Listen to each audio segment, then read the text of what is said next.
It doesn't take much time scrolling on the internet nowadays to see somebody post the phrase, Western society has fallen. And though typically this is just used as some sort of dramatic response to some moderately poor behavior, this time, I think it's justified. A 30-year-old OnlyFans model and married mother working as a prison guard has recently been arrested after a video went viral of her having sex with an inmate. The video appears to be recorded by another inmate in the cell, and they not only got close-up shots at her face, which she didn't seem to mind at all, but they also went at it in multiple positions, even doing it on a chair at one point too. They basically filmed an episode of Casting Couch in a prison cell. So she's been arrested. The extent of the punishment she may face is not yet known, but I honestly doubt she'll face any truly serious punishment because, like, what are you gonna do? Send her to prison? She loves it there.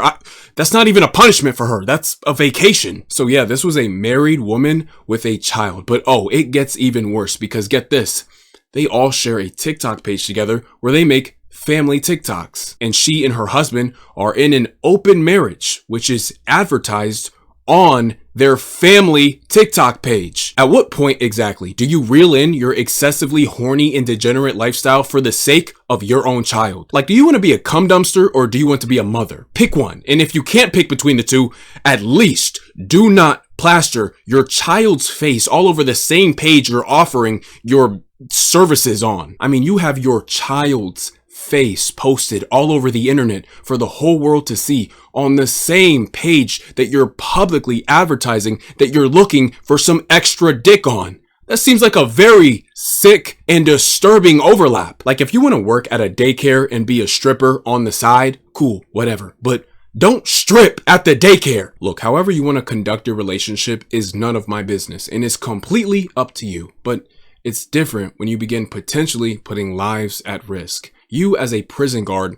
have a duty not only to the establishment you work for, but to the public. You have a duty to society to do your job competently and not get backshots in a prison cell while on said duty. Like, you couldn't wait till the guy got released first at least? This is corruption. And corruption within prison systems has led to escapes, riots, deaths, and many other horrible things throughout history. It is far too dangerous to not take this job seriously. We can't have people who are capable of being corrupted or compromised working a job that demands such integrity. Imagine being compromised because you don't have the self-control to not eat a dick at work. If you ask me, people like this woman here are completely unfit to work any job where a life could potentially be even remotely at risk. She's a risk and a danger to not only her own well-being, but to other inmates, staff, and society. And she's especially a risk to her own child. Oh, and here's a fun fact for you. Apparently, this incident comes less than 2 months after the prison's watchdog wrote to the Justice Secretary with an urgent notification for improvement at the jail. Apparently, during inspections, staff were unable to account for their prisoners during the working day,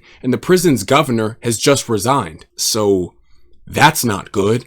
What do you mean you don't know where the prisoners are, bro? That's like your job. How many staff members have their faces stuffed in one of the inmates' crotches? Like, what exactly do you mean you can't account for their whereabouts? Bro, shouldn't they be in their cell? Oh, but I'm not done. Here's an even funnier fact. See, this just turned into one big comedy bit.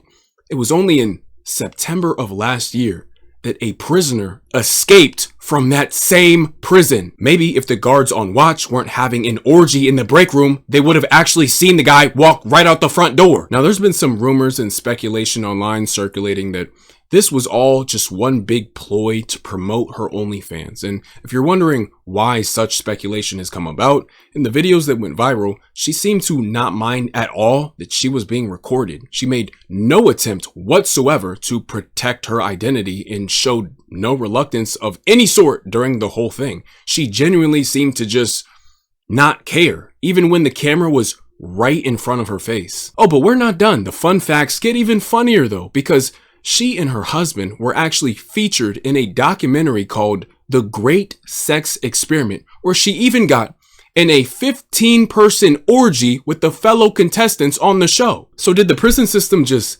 not background check her at all? Who did she suck off to land this job, and why are they still employed? Like, I'm just confused. Look, I don't know how the UK works, but are they not allowed to not hire her because of that? I mean, what is the reason that all of the signs pointing to her clearly being a nymphomaniac or incredibly promiscuous and sexually active are public and all over the internet and on television, yet she somehow managed to still get hired for this job? I mean, she's working in a prison system. They have a pretty extensive background check process. I mean, surely whoever hired her saw that stuff, right? Like, how could this have gone under their nose? How did she just slip by, and who didn't see this coming? I wouldn't hire a drug addict to confiscate drugs and expect them not to get high on the job, just like I wouldn't hire an OnlyFans model who has orgies on their free time to work around men all day and expect her not to get fucked on the job. Neither of these outcomes would come as a surprise to me. Like, it just doesn't take Captain Hindsight or Nostradamus to see this shit coming, dog. At the end of the day, this just isn't healthy behavior and we shouldn't be encouraging it. I don't care what your stance on open relationships is. Engaging in 15-person orgies and spreading your ass cheeks wide open on the internet for the whole world to see is not what somebody in a healthy mental state does. What I believe we should normalize is encouraging people like this to take on more healthy practices and habits, because whether this was a case of bad decision making or a complete lack of self-control or however you wish to describe it, what it appears to be is an addiction to sex. And we as a society don't seem to take that addiction as seriously as we take many other addictions like gambling, drugs, etc. What I'm seeing is somebody with an issue and somebody that's using sex as some sort of coping mechanism or therapy for a more deep-rooted trauma. And this isn't about trying to redefine societal standards. You're fucking unhealthy. Having sex with strangers all day, every day isn't healthy or even safe. All this is degeneracy, and we live in a society now where this hedonistic behavior is being praised, normalized, encouraged, and it's being seen as brave. See, but this degeneracy goes both ways. It's not completely on her. If she were to make an OnlyFans right now, she would blow up and make bank, because though her community may shame her for her actions, there's always a place for your degenerate ways to be praised here on the internet. Men can spend all day long complaining that the women of the Western society have been destroyed by modernity, but it's the men that keep these women in business. It's the men shucking every last hard-earned dollar they make straight into their bank accounts by paying for their OnlyFans, tuning into their streams, donating the money, etc. It takes two to tango. It's a two-way street. It's a toxic and degenerate relationship, but the men just hide it better because their contributions to the new degenerate society we live in today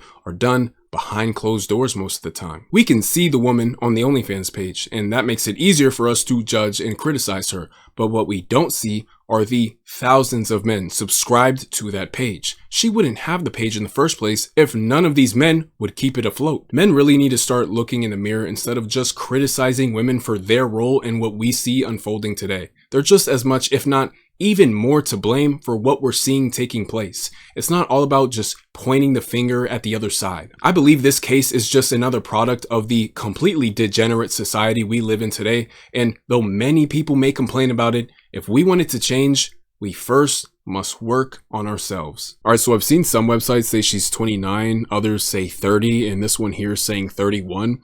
It says on this great sex experiment show, they were experimenting couples and they were offered the opportunity to explore consensual non-monogamy. And then right here, we have a quote from her. "Monogamy is a social construct that I think needs to be dismantled."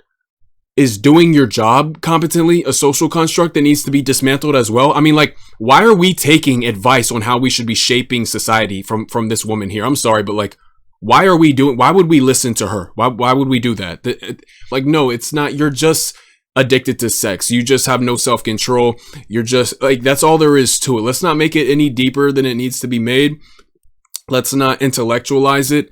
It's not any deeper than you just want to fuck around. That's all. That's all it is. It's not, monogamy is a social construct and we need to dismantle it and reshape the way we view society to fit the new modern age. Like, no, you just like getting dick. Like, that's all there is to it. That's it. That's it. Full stop. That's all. I'm so sick of people like this taking this moral high ground route. Like, they see the future of society. They have it figured out. They know what it takes to create the utopia. Like, no, you don't. You don't. You're someone that can't even do their goddamn job competently, and you're putting people's lives at risk because you can't resist the urge to go get some dick. Why would we listen to you? These people. But this is the same person who has the freaking gall to take this little moral superiority thing, this I can see the way, guys. I see the light. Let me guide us to the utopian society. Like, shut up, dog. Just shut up. And see, here's the thing is, instead of anybody getting her help or therapy or anything like that, no. Instead, we give her a whole TV show and we encourage this. We champion this behavior, and then we see where it leads. We see like what this turns into when you keep championing this behavior. Look what she went and did. She got herself fired. If she wasn't a beautiful enough human being to lean on the OnlyFans thing, she would have ruined her life. She would have no job. She wouldn't be able to support her family, her child. I mean, what if she and her husband split by then, or it causes them to split? I mean, there are so many negative routes that just this behavior here could have led. And we saw it. This was before any of this happened. Before any of the prison shenanigans happened. She was doing this. And nobody saw any issue with this. No, like everyone was standing around thinking it's normal. Let's put cameras in front of her and give her a massive platform and watch her have an orgy with 15 people. I do not understand, bro.